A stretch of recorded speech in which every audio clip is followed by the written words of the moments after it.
There's a moment when someone isn't just taking space anymore. They're not just avoiding a fight. They're gone, emotionally gone, even if they haven't told you yet. With avoidant personalities, distance is their comfort zone. But even avoidants can still care until they cross a line inside themselves. When they cross it, the connection is no longer a maybe. It's a silent decision. Here's the thing: they rarely make a scene. They don't storm out. They don't always block you. They just stop investing completely, and that's the part most people miss. They confuse quiet with hope. They think, well, they're not fighting, so maybe there's still a chance. But in reality, silence isn't always peace. Sometimes it's the sound of the door locking. When an avoidant is truly done, they start rewriting the story in their mind. They make themselves believe the connection wasn't right, wasn't safe, or wasn't worth the risk. That story protects them from the pull they once felt toward you, and here's the painful truth: once that story is written, they rarely, if ever, erase it. Because for them, going back would mean admitting the walls they built were unnecessary. And that's a level of vulnerability they're not prepared for. So, if you see this happening, if the energy has shifted, if the effort is gone, don't chase. Chasing won't bring them back. It'll only confirm the story they're already telling themselves. Instead, honor your own worth. Recognize that their decision isn't about your value, it's about their capacity. And if they can't face connection, let them keep running, because someone who's truly for you won't make disappearing look this easy. Emotional absence is the first sign they're truly done. It's not about whether they're physically there. It's about whether they're showing up for you in the ways that matter. You start noticing the small things first. They don't ask about your day anymore. They don't remember the details you once shared. The spark in their voice when they spoke to you feels muted, almost mechanical. It's like they are there in body, but not in heart. With avoidance, distance has always been a part of the rhythm, but there's a difference between needing space and removing themselves emotionally.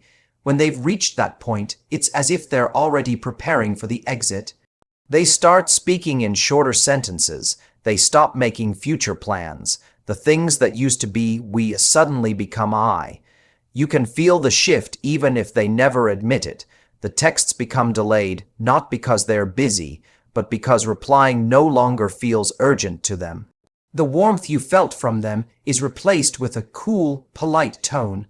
They start keeping parts of their life off limits to you. They no longer open up about their fears, their dreams, or their bad days.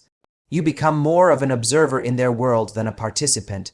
When you try to bring it up, they might say they're just stressed or distracted, but deep down, you sense it's something more. It's the emotional equivalent of a house where the lights are still on, but nobody's home. And the hardest part is, they won't tell you they're leaving. They'll just slowly stop investing until the bond feels like it's evaporated. You can't force your way back into someone's heart when they've already locked the door from the inside. You can only notice the signs and decide how much more of yourself you're willing to give to someone who's already gone in every way that counts. Avoidants are comfortable with distance, but still engage until they cross a personal line. They can go days without constant contact and not see it as a problem. They enjoy their independence and protect it fiercely, but even with that space, they can still be connected. They might reach out when something reminds them of you. They might share a joke, a thought, or a quick check-in just to keep the thread alive. This is their version of closeness, not always intense, but still present. They can hold you at arm's length while still feeling you're part of their life. It's not about avoiding you entirely. It's about keeping a safe buffer where they don't feel trapped. But there's a line they carry inside, one that you can't always see. It's personal, invisible, and different for each of them. Once that line is crossed, something in them shifts. It could be a moment where they felt pressured to commit. It could be an argument that triggered old fears. It could even be something small that confirmed their worst assumptions about closeness. From the outside, it may not seem like a big deal, but for them, it's the moment where emotional retreat becomes permanent. They stop initiating. They start avoiding situations where connection might deepen. Their messages become shorter, their calls less frequent, the small acts of care they used to give quietly fade away. You might still see them sometimes, but the spark in their eyes is gone. They no longer make the effort to bridge the gap. The comfort they once had with partial closeness now feels too risky, so they replace engagement with distance, not just physically but emotionally. They start protecting themselves from you, as if you've become a potential danger to their peace. And once they've made that decision, even unconsciously, it's rare for them to step back over that line, because for them, crossing back would mean facing the very vulnerability they've spent years avoiding. Once they've made the silent decision to leave, they withdraw fully. It doesn't happen with a dramatic announcement. There's no grand confrontation, no final argument that marks the end. Instead, it's quiet. It's subtle at first, almost unnoticeable if you're not paying attention. They start to reduce their presence in your life. The conversations grow shorter. The laughter feels forced, if it happens at all. They're no longer curious about your thoughts, your feelings, or your day. It's as if their attention has turned inward, focusing on themselves, away from the bond you shared.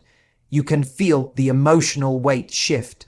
The warmth that once lived between you is replaced with a distant coolness. They stop looking for reasons to reach out. They no longer suggest meeting up or spending time together.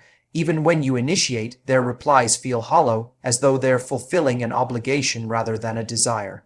You start noticing their life moving forward without you in it. They make plans you're not invited to. They share moments and milestones with others, but not with you. It's not that they're busy, it's that they've quietly chosen not to include you. The connection that once felt like a shared space now feels like two separate worlds, and the hardest part is, they won't explain it. They won't give you a conversation where you can fix it, because in their mind, there's nothing to fix. The decision has already been made. The withdrawal becomes total, not just physical distance, but emotional absence. They don't offer comfort. They don't share excitement. They no longer make room for you in the little corners of their life.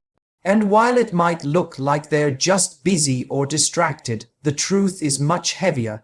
They've stepped away in a way that leaves no open door behind them. It's a quiet departure, but it's complete. And by the time you feel it fully, they're already long gone in their heart. Quiet isn't always a good sign. It can mean final detachment. Sometimes we mistake the absence of conflict for peace. We tell ourselves, at least we're not fighting. But silence can be far more dangerous than an argument. An argument means there's still something to fight for.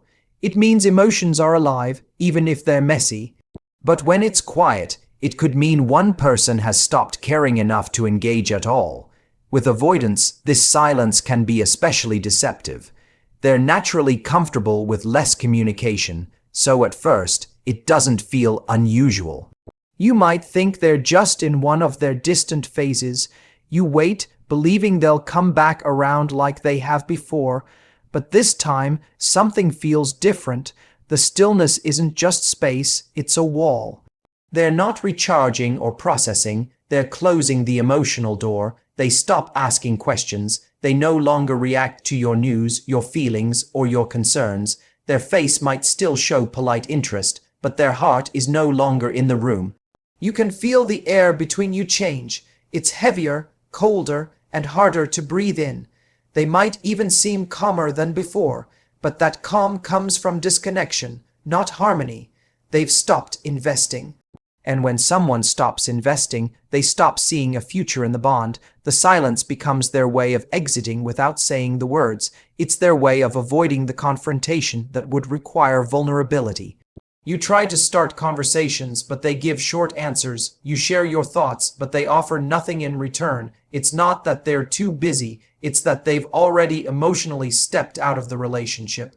This is the kind of quiet that doesn't heal, it corrodes.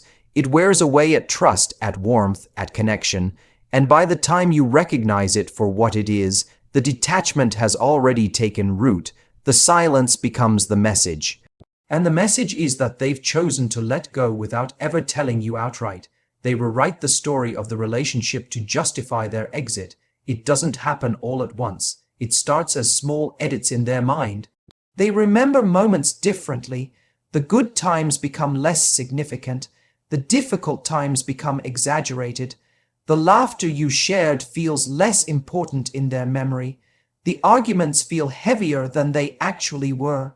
They begin to focus on every moment that made them feel unsafe, pressured, or misunderstood. Even the little imperfections become symbols of why it could never work. It's not always a conscious process. Sometimes it's a defense mechanism to make leaving easier. If they can convince themselves the relationship wasn't right, they can walk away without feeling guilt. They start replaying scenes in their head where they felt hurt. They repeat those scenes until they believe they happened more often than they did. They start telling themselves you were too much, or not enough, or simply not the one. This rewritten story becomes their truth. They might even share this version with others. It's their way of making their decision look reasonable, even inevitable. The happy memories fade into the background. The story they tell themselves now is one where leaving is the only logical choice. And once this version is set in their mind, it's rare for them to revisit the old one. To go back would mean admitting they might have walked away from something real. It would mean facing the possibility that they left too soon. That's a vulnerability they can't bring themselves to risk, so the rewritten story becomes permanent. It's not just a way to explain their choice, it's the shield that protects them from regret. Even if deep down they once felt something deep and real, the new narrative makes it easier to pretend they didn't. This is why, once they've rewritten the relationship in their mind, they rarely return. Because in their story now, there's nothing worth returning to. And that's the final truth. Once they've changed the story, they've changed the way they feel. You can't argue your way back into a version of events they've already replaced. You can't remind them of the warmth if they've decided to remember only the cold.